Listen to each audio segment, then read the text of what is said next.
उड़ीसा के जिला कटक के छोटे से कस्बे सुंगड़ा में हरियाली और सुकून के दामन में एक नूरानी मरकज चमक रहा है। जामिया इस्लामिया मरकजुल उलूम सुंगड़ा। यहाँ से तालीम का सफ़र, ईमान और इंसानियत का पैगाम फैलता रहा है। इस मदरसे की बुनियाद एक अजीम आलिम मौलाना इस्माइल कटकी रहमतुल्लाहि अलैह ने रखी।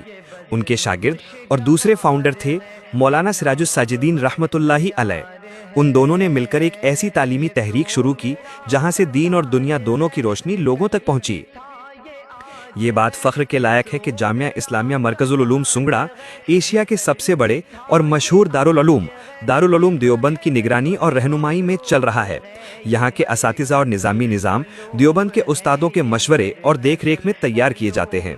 इस सिलसिले से ये मदरसा देवबंद के इल्म, सोच और तहरीक का एक रोशन फरा है। इस मदरसे के सरपरस्त रहे हजरत मौलाना हुसैन अहमद मदनी रहमतुल्लाह अलैह, जो हिंदुस्तान के अजीम मुजाहिद आज़ादी और देवबंद के बुजुर्ग उस्ताद थे।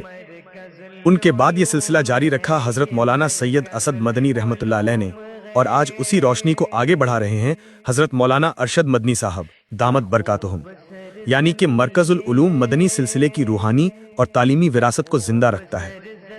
आज इस मदरसे के मुहतमिम हैं मौलाना नकीबुल अमीन साहब दामद बरकातुहुम, जो अपनी इल्मी बसीरत और तालीमी निगरानी के जरिए मदरसे को नए दौर की ज़रूरतों के मुताबिक आगे बढ़ा रहे हैं। उनके जरिए तालीम, तज़किया और खिदमत दीन दोनों का संगम बरकरार है।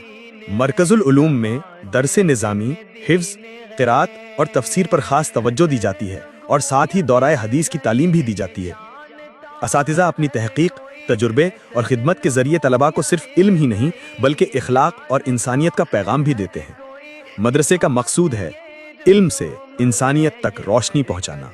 किताबें खुली हैं, बच्चों के लबों पर कुरान के अल्फाज हैं और मस्जिद के अंदर तिलावत की गूंज है।